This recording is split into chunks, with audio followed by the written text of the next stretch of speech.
ഇന്നത്തെ വീഡിയോ അലിൻ ജോസ് പെരേരയെ കുറിച്ചാണ്. ഒരു കല്യാണത്തിന് ഒരാളെ ഗസ്റ്റ് ആയിട്ട് വിളിച്ചു വരുത്തിയിട്ട് അവിടെ നിന്ന് ഓടിക്കുക എന്ന് പറഞ്ഞാൽ എന്തൊരു അവസ്ഥയാണെന്നൊന്ന് ആലോചിച്ച് നോക്കി. പാവം അദ്ദേഹം അദ്ദേഹത്തെ ഒത്തിരി പലരും കളിയാക്കുന്നുണ്ട്, കോമാളിത്തരമാണ്, അയാൾ ചെയ്യുന്നത് ശരിയാകുന്നില്ല, അയാൾ ചുമ്മാ പച്ചത്തെറിയാണ്, തന്തയ്ക്കും തള്ളയ്ക്കും തന്നെയാണ് വിളിച്ചുകൊണ്ടിരിക്കുന്നത്. ഞാനും ഈ പറയുന്ന പോലെ പുള്ളിയുടെ വീഡിയോ ഒക്കെ കണ്ടിട്ട് ചിലപ്പോൾ ആലോചിച്ചിട്ടുണ്ട് ഇവൻ എന്നെ കാണിക്കുന്നത്. പക്ഷെ ഒരു കാര്യമുണ്ട്, ഇത് എപ്പോൾ വേണമെങ്കിലും ഈ അലിൻ ജോസ് പെരേരയുടെ ഇമേജ് മാറാൻ സാധ്യതയുണ്ട്. കാരണം ഇങ്ങനെയാണ് ഐഷോ സ്പീഡ് എന്ന് പറയുന്ന ഒരു വ്യക്തിയുണ്ട്. ഐഷോ സ്പീഡ് എന്ന് പറയുന്ന വ്യക്തി ഭയങ്കര കോമാളിത്തരം കാണിച്ചുകൊണ്ടിരുന്ന ഇന്നിപ്പോൾ അവൻ്റെ ഒരു വർഷത്തെ വാർഷിക വരുമാനം 5000 ചില്ലുവാനും കോടി രൂപ, 5000 കോടി രൂപയ്ക്ക് മുകളിലാണ് വരുമാനം. എങ്ങനെ ആദ്യമൊക്കെ കണ്ടപ്പോൾ എല്ലാവരും കോമാളിത്തരമാണെന്ന് പറഞ്ഞെങ്കിൽ ഇപ്പം അക്സെപ്റ്റ് ചെയ്യാൻ തുടങ്ങി. അലിൻ ജോസ് പെരേരയുടെ ഒരു വീഡിയോ കാണിച്ചു തരാം, ജസ്റ്റ് ഒന്ന് കണ്ടു നോക്കൂ.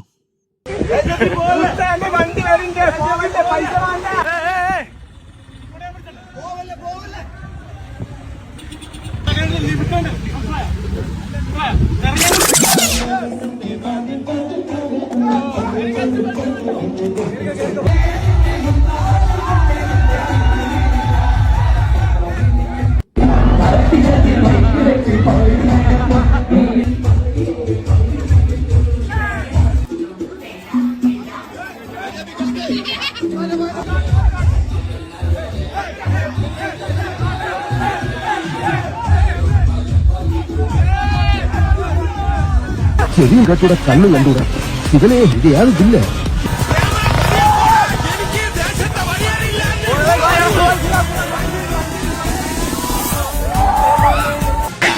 എന്റെ കുട്ട എവിടുന്നൊക്കെ അടിവരുന്ന് ഓടിക്കോടാ.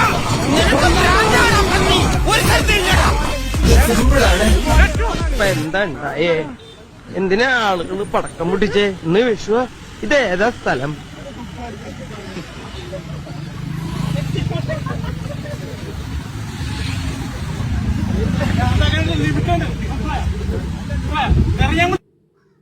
നിങ്ങൾ കണ്ടല്ലോ, ഇങ്ങനെയൊക്കെയാണ് ഒരാളോട് ചെയ്യുന്നത്. ഒരാളെ ഒരു പരിപാടിക്ക് വിളിച്ചു വരുത്തിയിട്ട് അപമാനിച്ചു വിടുന്നതിന് തുല്യമല്ലേ ഇത്? സാധാരണ ഇങ്ങനെ കണ്ടിട്ടുണ്ട്. അലിൻ ജോസ് പെരേര, ആറാട്ടണ്ണൻ, പിന്നെ വേറെ 2 പേരുണ്ട്, കിംബോയി, പിന്നെ വേറെ ഒരാളും കൂടെ ഉണ്ട്, ഞാൻ പേര് വിട്ടുപോയി, മനോജ്. അപ്പൊ ഇവരെല്ലാം കല്യാണത്തിന് വിളിച്ചു വരുത്തും. കിംബോയും മനോജും സാധാരണഗതിയിൽ 2 പേരെയും വളരെ വ്യത്യസ്തമായ രീതിയിൽ അവര് കാണിക്കുന്നത് തമാശ, കോമാളിത്തരം പോലെയുള്ള കാര്യങ്ങളാണ്. ഇത് വെച്ച് അവരെ വിളിക്കുന്നുണ്ട് കല്യാണത്തിനൊക്കെ, പിന്നെ ഓരോ പരിപാടികളുടെ ഇനോഗ്രേഷൻ. അപ്പോൾ അതുപോലെ തന്നെ അലിൻ ജോസ് പെരേരനെ വിളിക്കുന്നുണ്ട്. ഇതുപോലെ പുള്ളിക്കാരനെ വിളിച്ചിട്ട് പല സ്ഥലത്തും കൊണ്ടുപോയിട്ട് എന്തൊക്കെ പരിപാടി ആൾക്കാർ ഈ പറയുന്ന പോലെ തല്ലുന്നു. ഒരു മനുഷ്യനെ തല്ലേണ്ട കാര്യമൊന്നുമില്ല, ആർക്കും ഒരാളെയും ദേഹത്ത് കൈവെക്കാനുള്ള അധികാരം പോലും ഇല്ല. പക്ഷെ എന്താ ചെയ്യുന്നത്? ഇവിടെ കാണിച്ചു കണ്ടില്ലേ, ഇട്ടിരുന്ന കോട്ടും ഷർട്ടും എല്ലാം വലിച്ചു പറിച്ച് അവനെ ഇറക്കി വിടുന്ന ഒരു സാഹചര്യം ഉണ്ട്. ഇന്ന് ഇറക്കി വിട്ടവരും നോക്കിയോ, നാളത്തെ ഒരു താരമായിരിക്കും അലിൻ ജോസ് പെരേര. അതിനൊരു സാധ്യതയുണ്ട്.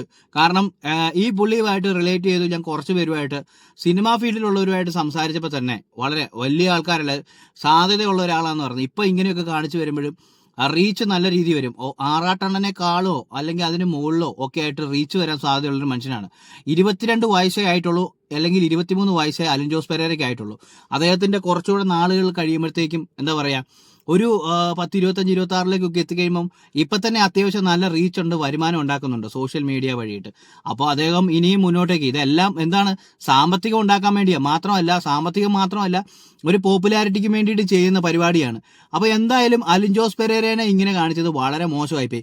അതും മലപ്പുറംകാരെ കുറിച്ച് സാധാരണഗതി കേട്ടിരിക്കുന്നത് വളരെ സ്നേഹമുള്ള മനുഷ്യരെന്നാണ് കേട്ടിരിക്കുന്നത്. പക്ഷേ എന്തുകൊണ്ടോ ഇത് അവിടെ വന്ന ആൾക്കാർ അദ്ദേഹത്തിനോട് കാണിച്ചത് ഭയങ്കര മോശമായിപ്പോയി. എനിക്കത് കണ്ടപ്പോൾ ഭയങ്കരമായിട്ട് ഫീൽ ചെയ്തു. പക്ഷേ ഇതിൻ്റെ താഴെ എന്ത് വേണേലും കമൻറ്റുകൾ ചിലപ്പോൾ വരാൻ സാധ്യതയുണ്ട്. എന്നെ തെറി പറഞ്ഞോ ചീത്ത പറഞ്ഞോ ഒക്കെ കമൻറ്റുകൾ വരാൻ സാധ്യതയുണ്ട്. പക്ഷേ എന്നിരുന്നാലും ഒരാളോട് ചെയ്യുന്നത് ശരിയായ കാര്യമല്ല. വിളിച്ചു വരുത്തിയിട്ട് ഇലയിട്ട് ടൂണില്ല എന്ന് പറയുന്നതിനേക്കാളും അപ്പുറത്തുള്ള പരിപാടിയാണ് കാണിക്കുന്നത്.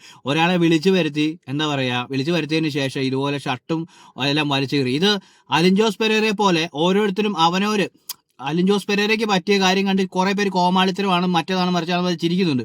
പക്ഷെ ഒന്ന് ആലോചിക്കണം, നമ്മൾ ഓരോരുത്തർക്കുമാണ് ഇങ്ങനെ ഒരു അവസ്ഥ വരുന്നെങ്കിലോ, നമ്മളെ ഒരു പരിപാടിക്ക് വല്ലതും വിളിച്ചുകൊണ്ട് പോയിട്ട് ഇതുപോലെ തന്നെ ചെന്നിട്ട് അപമാനിച്ചു വിടുവാണെങ്കിലോ, ഒരു 100 പേരുടെ ഇടയിൽ നമ്മളെ അവമാനിക്കുമ്പോൾ നമുക്കുണ്ടാകുന്ന ഒരു മാനസികാവസ്ഥ ഒന്ന് ആലോചിച്ച് നോക്കി.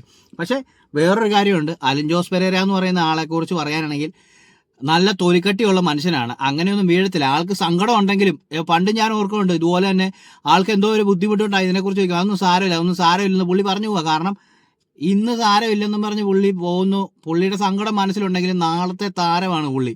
എന്താണെങ്കിലും ഇപ്പോൾ ഈ പറയുന്ന പോലെയല്ല, ആളുകൾ ഒരിക്കൽ പുള്ളീനെ വാഴ്ത്തും. കാരണം ഈ അലിൻ ജോസ് പെരേരയുടെ ലേറ്റസ്റ്റ് വാഴ എന്ന സിനിമ, വാഴ 2 എന്ന് പറയുന്ന സിനിമ ഇറങ്ങി കണ്ടിറങ്ങി വന്ന അലിൻ ജോസ് പെരേരയോട് റിവ്യൂ ചോദിച്ചപ്പോൾ ഇത്രയും നാളും കണ്ട അലിൻ ജോസ് പെരേര അല്ല, വളരെ വ്യത്യസ്തമായ രീതിയിൽ എന്താ പറയുക, അദ്ദേഹം സാധാരണ കാണിക്കുന്ന പോലെ ഡാൻസ് കളിക്കുകയോ കോമാളി കളിക്കുകയോ ഒന്നുമില്ല, ഒരു നല്ല റിവ്യൂ, അതായത് സംസാരത്തിൽ തന്നെ ഭയങ്കര മാറ്റം കണ്ടു.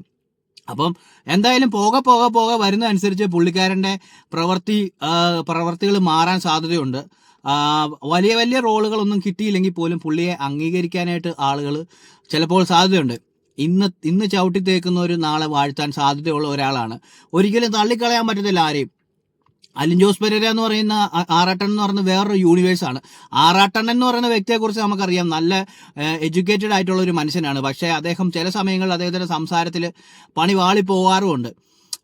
പക്ഷേ അദ്ദേഹം സംസാരിക്കുന്ന ചില കാര്യങ്ങൾ അക്സെപ്റ്റ് ചെയ്യാതിരിക്കാനും പറ്റില്ല. അത്രയും എന്താ പറയുന്ന ഒരു കൂർമ്മ ബുദ്ധിയോടുകൂടി ആലോചിച്ചും ചിന്തിച്ചും സംസാരിക്കും. ഇദ്ദേഹം തന്നെയാണോ മറ്റു രീതിയിൽ സംസാരിക്കാൻ നമ്മൾ ചിന്തിക്കാറുണ്ട്. ഈ പറയുന്ന പോലെ തന്നെയാണ് അലിൻ ജോസ് പെരേര കോമാളി കളിച്ച് ലാസ്റ്റ് പുള്ളി വാഴയുടെ ആ റിവ്യൂ പറഞ്ഞു കഴിഞ്ഞപ്പോഴത്തേക്ക് ആൾക്കാർ ഞെട്ടിപ്പോയി, ഇത് അലിൻ ജോസ് പെരേര തന്നെയാണോ എന്നുള്ളത്.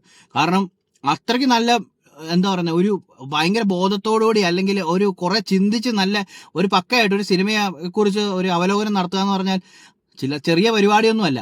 അത്രയും നാളും കോമാളി കളിച്ച് നടന്നൊരു ആളാണ്. നമ്മളെല്ലാവരും, ഞാനും എന്നെ പോലെ തന്നെ പലരും അലിൻ ജോസ് പെരേര എന്ന് പറഞ്ഞ കോമാളിത്തരോ കാണിക്കാറ്. പക്ഷേ ഒരു കാര്യമുണ്ട്, എവിടെ ആരോട് അലിൻ ജോസ് പെരേരയെ അറിയാവുമെന്ന് ചോദിച്ചു കഴിഞ്ഞാൽ കേരളത്തിലെ ഒരു 70-75 അല്ലെങ്കിൽ 80% ആൾക്കാർക്കും അറിയാം. ഒരു 20% പേർക്ക് മാത്രമേ പുള്ളി ആരാന്ന് അറിയത്തില്ലാത്തുള്ളൂ. കാരണം സോഷ്യൽ മീഡിയയിലെല്ലാം തരംഗമാണ് അലിൻ ജോസ് പെരേര. അപ്പോൾ അതുകൊണ്ട് എന്താ പറയുന്നത്, ഒന്നാമത്തെ കാര്യം അദ്ദേഹം ഫെയിം ഉണ്ടാക്കി, പോപ്പുലറായി. കാരണം അദ്ദേഹം അങ്ങനെ ഒരു എന്താ പറയുന്നത്, അദ്ദേഹത്തെ അറിയാമേലെങ്കിൽ ആൾക്കാർ പറയും അറിയാമല്ലോ. പക്ഷെ അലിൻ ജോസ് പെരേര എന്ന് പറയുമ്പോഴത്തേക്കും അറിയാം, ആളുകൾക്ക് അറിയാവുന്ന ഒരു രീതിയിൽ അദ്ദേഹം ഒരു അക്സെപ്റ്റൻസ് എന്ന് പറയുന്നത് പറയാൻ പറ്റത്തില്ല, ആളുകളുടെ ഇടയിൽ അറിയാം. AJP എന്ന് പറഞ്ഞാൽ ഇത് അവനല്ലേ എന്ന് പറയും. അങ്ങനെ ഒരു പോപ്പുലാരിറ്റി അദ്ദേഹം ഉണ്ടായിട്ടുണ്ട്. നെഗറ്റീവ് രീതിയിൽ കൂടെ ആയിക്കോട്ടെ, എന്തായാലും ഒരു പോപ്പുലാരിറ്റി ഉണ്ടാക്കിയിട്ടുണ്ട്. വരും ദിവസങ്ങളിൽ അല്ലെങ്കിൽ വരും വർഷങ്ങളിൽ അദ്ദേഹത്തെ നല്ല ഒരു സൂപ്പർ താരം എന്നൊന്നും പറയുന്നില്ല, അദ്ദേഹത്തെ അക്സെപ്റ്റ് ചെയ്യുക, അദ്ദേഹത്തിൻ്റെ കഴിവുകളെ, അല്ലെങ്കിൽ നല്ലൊരു സംവിധായകൻ്റെ അടുത്ത് കിട്ടിക്കഴിഞ്ഞ് കഴിഞ്ഞാൽ, പണിയറിയാവുന്ന ഒരാളുടെ അടുത്ത് കിട്ടിക്കഴിഞ്ഞ് കഴിഞ്ഞാൽ, എന്താ പറയുക, നല്ലൊരു ആശാന്റെ അടുത്ത് കിട്ടിക്കഴിഞ്ഞ് കഴിഞ്ഞാൽ ശിഷ്യൻ ചിലപ്പോൾ ശരിയായി വരും എന്ന് പറയുന്ന പോലെ പുള്ളിയുടെയൊക്കെ സമയം വരാൻ പോകുന്നേ ഉള്ളൂ. എന്തായാലും കാത്തിരുന്ന് കാണാം. വേറൊരു കാര്യമുണ്ട്, ഇത് മലപ്പുറത്തെ ഉള്ള ആളുകൾ ഈ ചെയ്ത കാര്യം ഭയങ്കര മോശമായിപ്പോയി. എന്നെ സംബന്ധിച്ച് ഞാനെന്ന വ്യക്തി ഇത് കണ്ടപ്പോൾ എനിക്ക് ഭയങ്കര സങ്കടമായിപ്പോയി. 100 പേരല്ലെങ്കിൽ 500 പേരുടെ ഇടയിൽ ഒരുത്തരെ വലിച്ചു കീറി, ഇട്ടിരുന്ന ഷർട്ടും വലിച്ചു കീറി, കോട്ടും വലിച്ചു കീറി ഇറക്കി വിടുക എന്ന് പറഞ്ഞാൽ അദ്ദേഹം ഓടുകയാണ്. കുറേ പേര് കൂടി തല്ലാൻ വരുവാണ്, ഒരു കൂട്ടം ആൾക്കാർ വരുക, തല്ല് കിട്ടുമെന്ന് പേടിച്ച് ഓടുകയാണ്. ഒരു മനുഷ്യനെ ഒന്നും ചെയ്യാനില്ല, കയ്യിൽ ആയുധങ്ങളോ കാര്യങ്ങളോ ഒന്നുമില്ല. എന്താ പറയുന്നത്, ഒരു മനുഷ്യനാണ് അലിൻ ജോസ് പെരേര എന്ന് പറയുന്നത്. എന്നെ സംബന്ധിച്ച് അദ്ദേഹം ഒരു പാവത്താനായിട്ടാണ് തോന്നുന്നത്. എല്ലാവരും അദ്ദേഹത്തെ കളിപ്പിക്കുകയും കോമാളി കളിപ്പിക്കുകയും ചെയ്യുന്നുണ്ട്. അതാണ് ഏറ്റവും പൊട്ടം കളിപ്പിക്കുന്നവർ സ്വയം ഒന്ന് വിലയിരുത്തുക, നമ്മളിൽ എന്തൊക്കെ കഴിവുകൾ കിടപ്പുണ്ട്, കഴിവുകൾ ഇല്ലായ്മ ഉണ്ടെന്നുള്ളത്. അതായാലും മാറുന്നൊരുത്തിനെ കുറ്റം പറയാൻ ഭയങ്കര എളുപ്പമാണ്. നാളുകളിൽ എന്നെങ്കിലും അദ്ദേഹം അംഗീകരിക്കപ്പെട്ടേക്കാം. പക്ഷെ ഈ ഒരു കാര്യം ചെയ്തത് വളരെ മോശമായിപ്പോയി. അദ്ദേഹത്തിന്റെ ഒരാളെ വിളിച്ചു വരും, ഞാൻ വീണ്ടും ആവർത്തിച്ച് പറയാം, വിളിച്ചു വരുത്തിച്ച് ഇട്ടിരുന്ന ഉടുപ്പ് കീറി വിടുക എന്ന് പറഞ്ഞു കഴിഞ്ഞാൽ മോശമല്ലേ? ചിന്തിച്ചു നോക്കുക.